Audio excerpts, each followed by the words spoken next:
I also want to mention that Cliff Robinson passed away a couple of hours ago. Understanding is that he had cancer and there were some complications. 53 years old. Had the privilege of coaching Cliff twice, once as an assistant with Portland Trailblazers in the mid-'90s, and then he joined us in Detroit my first year, 2001, 2002, and he helped turn that team from a 30-win team to 32-win team to a 50-win team. He's one of the most underrated players really in the history of the league. He's a great defender and a really gifted offensive player. So very, very sad day. Died far too young. Start with questions in the room. Go ahead, Brad. Kristaps just talked to us, and I know that in recent days, you're limited in what you could tell us about his injury. But now that we know, what can you tell us about how hard he tried to come back, and is there a possibility he might be able to play the next series? Well, the door is not closed on the entire season if we are able to advance.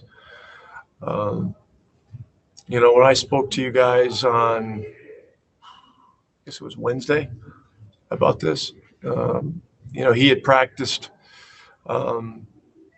He was sore. It was clear that, he's doing everything he can. And the guy's been doing treatment, I don't know, 10 hours a day with Casey and Dion and Baldi. And it just wasn't progressing the way that he had hoped. And so at that time I said that I was, not optimistic as hard as he was trying and as badly as he wanted to play. So I think he informed you that he's gotten some treatment, some PRP and some other things done. So he was on the floor today and did some shooting, did a little bit of moving around. And so, he wants to keep the door open to possibly play if we can move on. But it's a very tough situation, but he's trying his best. Okay, we're going to move to Zoom, and we're going to start off with Mark Followill. Mark, go ahead. Rick, now that you know the status for him for the foreseeable future for at least some period of time, obviously you'll have to play smaller at this point. Can you characterize what you think the blueprint looks like for being as successful as you can be and maximizing as good as you can play without Chris at this point? Well, you've seen it the last two games. Really, it's it's really tough to lay out a set rotation because of the Clippers' personnel and the matchup problems that they present. So we're going whistle to whistle with it. Michael Kidd-Gilchrist has given us some really good minutes. He's obviously an important guy. Bobby has done some very good things in this series, and Maxey and Dorian, have been our two starting bigs. So. Look, we just gotta figure out a way, to hang in and compete at a high level. Obviously, we did it Game 4, and we were able to win that game. Game 5 was ugly, really, right from the start. Game 6, we got to bounce back. Okay, next up, we're going to have Eddie Sefko. Eddie, go ahead. Hey, Rick, I'm very sorry about Uncle Cliffy, man. He was one of the good ones. What do you guys have to do, other than the obvious things, but what do you have to do to survive and get to a Game 7? Specifically, defensively, what kind of grit has to show up and that sort of thing? Well, it goes without saying that we have to play better. In Game 5, in our wins in the series, we've averaged about 10 turnovers per game and about 51 rebounds. In our losses, we've averaged over 14 turnovers and less than 39 rebounds. So if you count the possessions, we're at a plus 19 in our wins and a minus 19 in our losses. So possession stats are critical. We got to take better care of the ball. and we got to rebound the ball. That's the starting point. We know we're a capable team, to score, and we got to key in on some detailed things relative to their personnel. And look, we're going to go, as I mentioned, whistle to whistle, timeout to timeout, and we're gonna do everything possible to get to a game 7. Okay, our next one's going to be in the room with you. Hey, Rick, in recent years, the evolution of small ball has kind of devalued in a way the traditional 7-footer that doesn't have those guard skills. But you see Rudy Gobert doing what he's doing. You guys have Boban, Boston Stroud at the top. What value do you still see in the traditional 7-footers that are gifted physically but don't have those natural guard skills? Well, the guys that you're talking about, I think are a little more skilled than you give them credit for. Gobert has become a much improved free throw shooter. He has great hands. He catches and finishes so many things around the basket. Boban has a wide-ranging skill set. I don't know Taco's game that well, but I saw him in Chicago, I guess it was last year, and he has great hands and so on. And so, is there a place for the 7-footers? Yeah, in today's game, yeah. And I think in watching the evolution of the position, it's going in the direction of the, Porzingis's.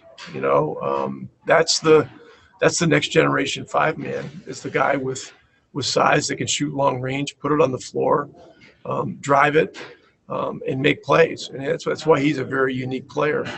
But I don't think the niche for the 7-footer goes away, but it's become a more specialized situation. And you look at Jared Allen from Brooklyn, he's very, very effective. But their system, they fit him into their system the right way, and the system has a lot to do with it too. If you're purely a 5-out system, that's gonna hinder the opportunity for a 7-footer that isn't able to step out and shoot and do those kinds of things. When you use Boban, how selective do you? Is there just selective games you decide to put him into situations, or? Yeah, we've tried to find the best situations for him to be successful and our team to be successful throughout the year.